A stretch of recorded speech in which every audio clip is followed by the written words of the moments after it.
महाभारत में टॉपिक दिया है देवव्रत। ठीक है। गंगा एक सुंदर युवती का रूप धारण किए नदी के तट पर खड़ी थी। उनके सौंदर्य और नवयौवन ने राजा शांतनु को मोह लिया था। गंगा बोली, राजन, आपकी पत्नी होना मुझे स्वीकार है, पर इससे पहले आपको मेरी शर्तें माननी होगी। क्या आप मानेंगे? राजा ने कहा, अवश्य। राजा शांतनु ने गंगा की सारी शर्तें मान ली और वचन दिया कि वह उनका पूर्ण रूप से पालन करेंगे। समय पाकर गंगा से शांतनु के कई तेजस्वी पुत्र हुए, परंतु गंगा ने उनको जीने नहीं दिया। बच्चे के पैदा होते ही उसे नदी की बहती हुई धारा में फेंक देती थी और फिर हंसती मुस्कुराती राजा शांतनु के महल में आ जाती थी।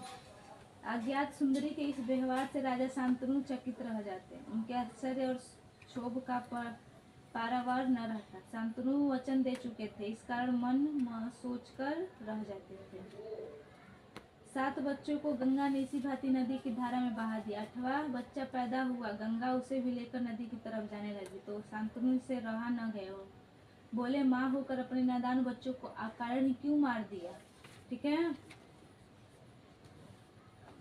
करती हो घृणित व्यवहार तुम्हें शोभा नहीं देता। राजा की बात सुनकर गंगा मन ही मन मुस्कुराई, परंतु क्रोध का अभिनय करते हुए बोली, राजन, क्या आप अपना वचन भूल गए हैं? मालूम होता है कि आपको पुत्र से ही मतलब है, मुझसे नहीं।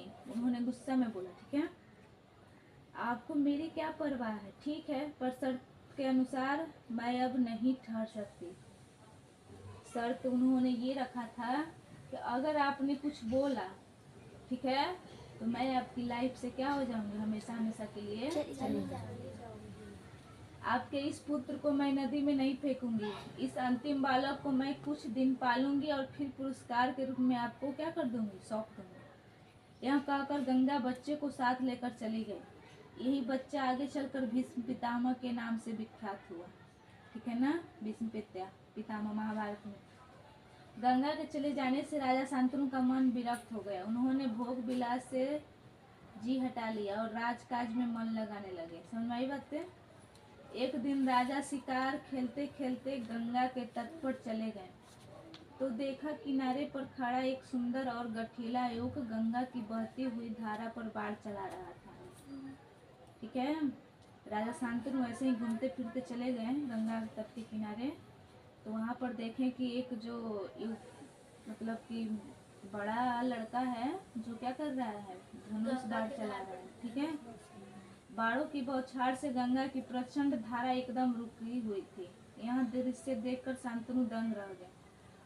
इतने में ही राजा के सामने स्वयं गंगा आकर उपस्थित हो गई। गंगा ने युवक को अपने पास बुलाया और राजा से बोली, राजन, पहचाना मुझे और इस युवक को? यही आपका और मेरा 8वां पुत्र देवव्रत है। ठीक है। खड़े होकर उन्होंने बताया, यही जो है आपका क्या है, 8वां पुत्र है। महर्षि वशिष्ठ ने इसे शिक्षा दी है। शास्त्र ज्ञान में शुक्राचार्य और रण कौशल में परशुराम ही इसका मुकाबला कर सकते हैं, जान लेना। यह जितना कुशल योद्धा उतना ही चतुर राजनीतिज्ञ भी है। आपका पुत्र मैं आपको सौंप रही हूँ, अब ले जाइए इसे अपने साथ।